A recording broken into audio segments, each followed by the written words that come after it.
I have a funny little story for you today. There's another gambler who wins a lot of money on social media, but he might be hiding from his dirty past. I'll be using plenty of jokes to unveil what he's been trying to hide. Today's subject is a man who goes by the name Sam, claims to be a mathematician and a 1999 MIT grad. You probably saw that this gambling man had a small following, so his operation is hidden to most people, but it isn't hidden to casino executives. See, this guy claims to be a gambler, and he's actually correct. A winning gambler is what we need to figure out. His most recent post was 2 days ago, claiming that he could have bought 60 Bitcoin a year ago to make 200K, or he could do it in one night at a blackjack table. We may have a high roller here. Maybe he's a big winner. There's a cliche though. How do you cash out 200K from playing blackjack at a casino? You start the night with 400K. The description says, quick business trip to St. Louis for a client. It's ghetto but easy money. We see cash, a nice looking woman, casino chips, and mention of a client. There's also hashtags for investor, client, gambler, and card counter. I've always wondered how a lot of these gamblers have a starting bankroll because a majority of them are not winning gamblers.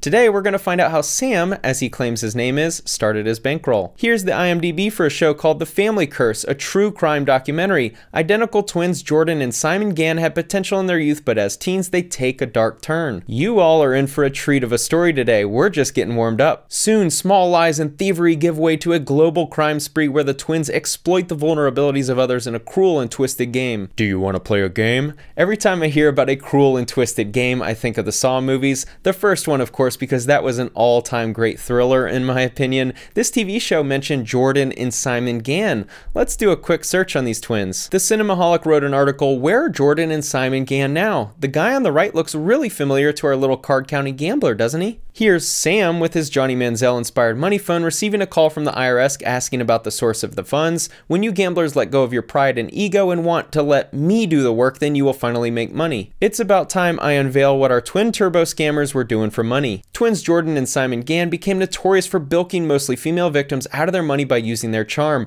They would tell people that they were rich and intelligent, often claiming they lost their money or credit cards and scam their marks. Here's Sam's Instagram one more time, mathematician and MIT grad. Here's an Instagram post of him wearing a math shirt with the MIT emblem on it. I'm sure a prestigious university of MIT stature loves that he's associated with them. It makes me wonder if Harvard or another Ivy League school gave him free merch for the bad publicity for their rival school. Jordan and Simon Gann were born in 1980 in Massachusetts into a wealthy family. While their childhood seemed perfect, things soon started changing. Just a quick reminder, everyone, you never know where people's initial bankroll or startup capital comes from. Wealthy family, inheritance, fraud, all possible sources of people's funds on social media. According to the show, the twins were adept at lying to get what they wanted. They would make up stories to borrow money from friends and sometimes even steal from them. At one point, Jordan and Simon's parents believed that they stole their mother's jewelry, eventually leading their father Blaine to kick them out of the house sometime in 1999. Sounds a lot like David Blaine. Poof, the problem twins were out of their house, like magic. Soon, the men surfaced in different states all over the country and even in Canada, scamming unsuspecting victims. Sometime in 2003, Jordan met Meredith Gavin at a bar in Orlando, Florida. To any future writers out there, if you start a story with "they met at a bar in Florida," you have poetic license to say whatever you want and everyone will believe you. He told her that he was a doctor and ended up staying with her and her friends for a few days. In the meantime, Jordan stole about $1,000 from her and her friends. Before disappearing, Jordan also got Meredith pregnant. There were definitely red flags when he was adamant about sleeping in her bed as opposed to the pull-out couch. Here's Sam, aka Simon, claiming to be crushing the MGM. The song was The MGM by Wu-Tang, so at least he has great taste in music. While he claims to bring the ruckus to the casinos, the twin brothers are just two scammers who look at women as a challenge to triumph. A few years later, Jordan told a woman in Clearwater, Florida that he was a pediatric oncologist named Jonathan Morales. After spending the night together, Jordan told her he could pay her student loan if she fronted $750. When she considered backing out, he stole the money from her and took off. At the time, he was arrested and sentenced to 30 months in prison for the theft. That was the brother Jordan. Now it's time to focus on Simon, the MIT mathematician whiz kid taking the casinos for a beating, allegedly. Simon, who spoke with news outlets in 2007, stated that he was the one who went to Harvard and he had a patent for a cancer cure. He added, the majority of his, Jordan's, academic history is pretty much a retelling of me. I was always the one with academic accomplishments. Here's the alleged Harvard grad repping an MIT engineer shirt. However, Simon was just like his brother. There was no record of either of the twins studying at Harvard or graduating high school. These two were con men and didn't need any public schooling to find out how to trick people into giving them money. The guy can't even spell gambler correctly and he claims to be an Ivy League grad. Come on, man. Maybe the missing E is representative of his lies running on empty. A commenter pointed out that the chips are from Foxwoods Casino and the description indicates that he was winning in Vegas. Advantage gamblers and card counters are smiling. His advantage to winning at casinos is the ability to take money from women. In 2008, Simon chatted up a traveling woman in Honduras, telling her that his name was Samir Benzema. He added that he worked for Goldman Sachs in New York and was great at counting cards. Here's Sam, his alter ego, showing what he does best, and that is to be around women and then magically have cash in his hands. Simon told her of losing a bag full of money and kept asking her for cash, promising to pay her back. He also gambled away about $5,000 of her money playing blackjack. In 2010, Simon did something similar with a 32-year-old woman in Menlo Park, California. Here's our guy with cash in his hand. While in a casino, this is the first time you'll see a losing hand holding an ace of spades. She may look like a Playboy model, but the only unemployed influencer wearing a bunny outfit is the guy on the right.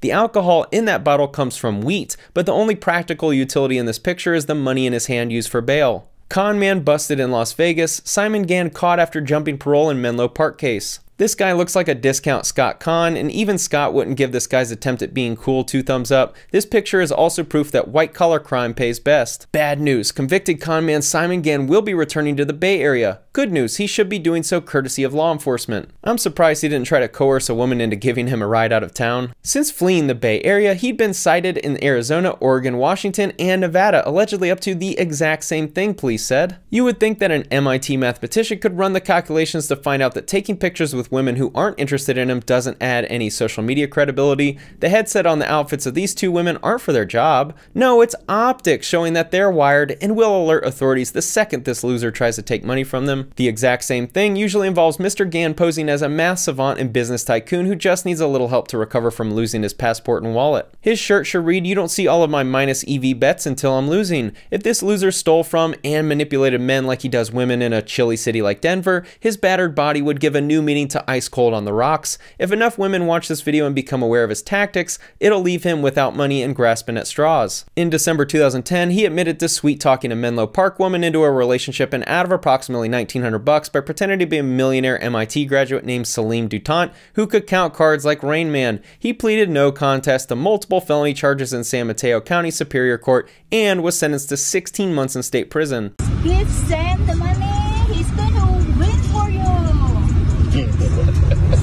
The description says she shows up with $75K in paper grocery bags from Safeway and says, "Rain Man, come on, we go gamble." Gotta love the Vietnamese. She left with bags from the grocery store to give to a man who should be limited to only bagging groceries. She'll find out the hard way what happens when a thief steals your bread in America. She thought her money would turn into retirement on a Vietnamese island, but instead she'll be stuck sending SOS signals to the casino pit boss. Prison didn't slow him down. From behind bars, Mr. Gann wrote 2 letters to his Menlo Park victim threatening to broadcast her sexual history unless she refused to testify, and also offering to pay her off, the district attorney's office said.